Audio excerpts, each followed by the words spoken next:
Thank you, everybody, for coming to the Aaron Torres Podcast YouTube page. I do have one quick favor before we get to the video that you came here for, and that is very simply this. You see that little red subscribe button below this video?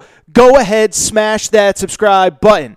It really does help me. It really does help this channel grow and my audience grow. So go ahead and hit that red subscribe button. And now, here is the video that you came here for. All right, there is one more college football topic that I do want to get to from the weekend. It was actually, weirdly, a very busy weekend in college football. We had the college football playoff, obviously, on Friday. Saturday, the Steve Sarkisian to Texas news happens. Tom Herman is, of course, fired there.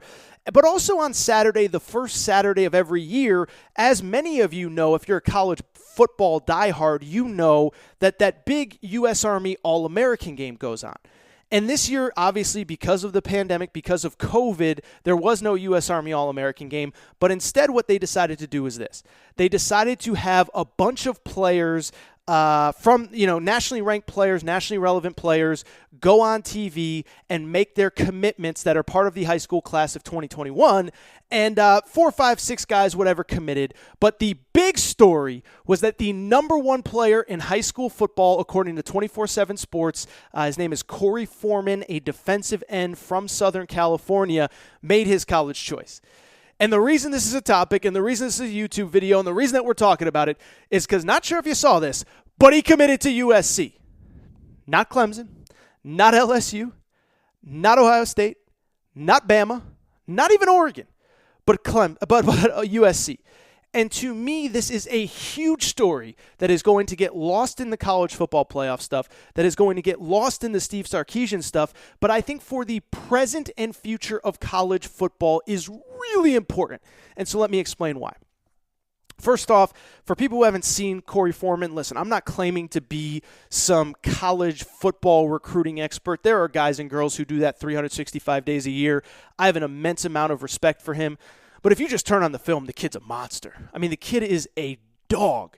Edge rusher, defensive end, guy that in theory I would suspect, I know, can be a difference-making X-Factor type player from the day that he steps foot on campus.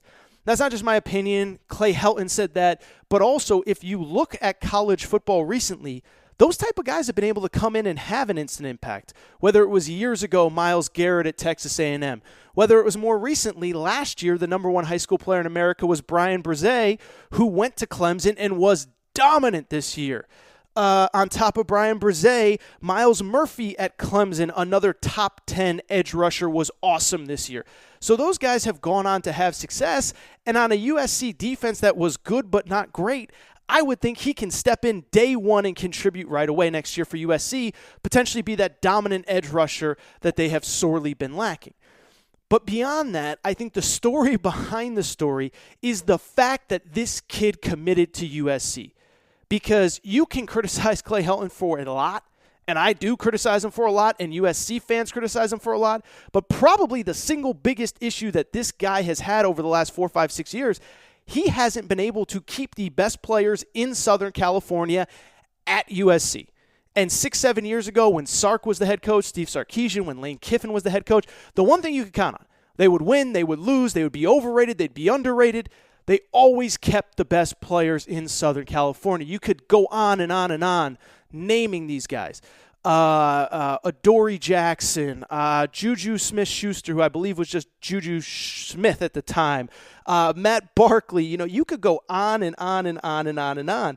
But really over the last couple of years, USC has not been able to keep those players in the state of in California, right? I was kind of amazed when I looked this up. In the 2020 recruiting class, so not this current one, but the last one, USC signed one of the top 25 high school players in the state of California in 2020. That is unacceptable. That cannot happen ever under any circumstances. And I understand why USC fans were frustrated with Clay Helton. And I understand why USC fans were demanding that Clay Helton be fired. You cannot have that happen in Southern California if you want to win at USC.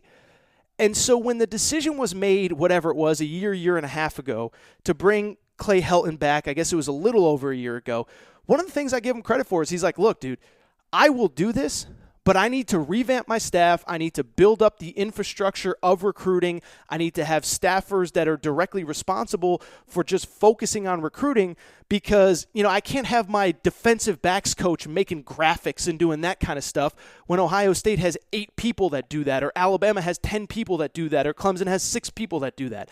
And so he revamped his staff. He put a new emphasis on recruiting the West Coast, and I think it is starting to finally pay dividends with a guy like Korey Foreman, committing to USC. I would say on top of that, he is not the only guy that committed to USC Saturday, and when you look at their overall recruiting ranking, it is now in the top 10 nationally based on what they did in the early signing period, as well as who they got committed on Saturday. They now have the number 8 recruiting class according to 24/7 Sports, the number 2 recruiting class behind Oregon in the Pac-12. Couple big-name quarterbacks, couple skill position guys, but Korey Foreman is the X factor. And to take it a step further, not only is this big for USC, I think this is big for the Pac-12 as well. Because when you look at the Pac-12 over the last couple years, there are a lot of reasons why that conference, has struggled to get teams into the college football playoff. But the single biggest one is the best players in the Pac-12 footprint are leaving.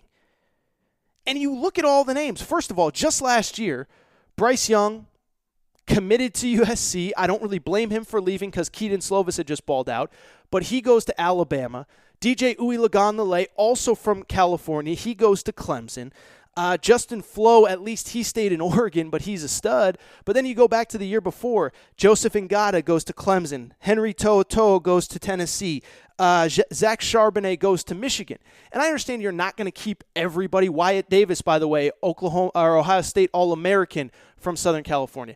I understand you're not going to keep everybody.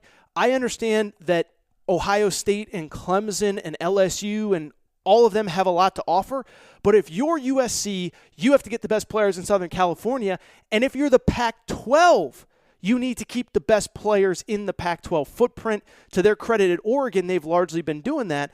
But USC hasn't been living up to their end of the bargain. And so when I look at this situation, I think this is huge for the Pac-12, huge for USC, but most importantly, huge for West Coast football. The only way to get a Pac-12 team into this college football playoff is to keep the best players at home, keep the best players playing for the West Coast schools, and then hope, by the way, that Clay Helton figures out what he's doing or that USC gets a better coach, that Mario Cristobal is the guy at Oregon, that Jimmy Lake is the guy at Washington, because, man, as somebody who lives in the Pac-12 footprint right now, it's tough to defend. The quality of play isn't the same. The quality of coaching isn't the same. The quality of interest isn't the same. But it starts with the fact that the best players are leaving, but they all see what has happened in Pac-12 football, and that is why they're leaving. So the fact that Korey Foreman did decide to come to USC, I think is a major boon for both USC and for the Pac-12 going forward. They need to keep these guys in that footprint. They need to keep these guys in the Pac-12 territory. They need to develop them. They need to coach them really well. And hopefully if you stack enough of these guys on top of each other, you start to win like Ohio State, Alabama, Clemson does. That is a long way away, but credit to USC for getting the guy that they had to have in Korey Foreman.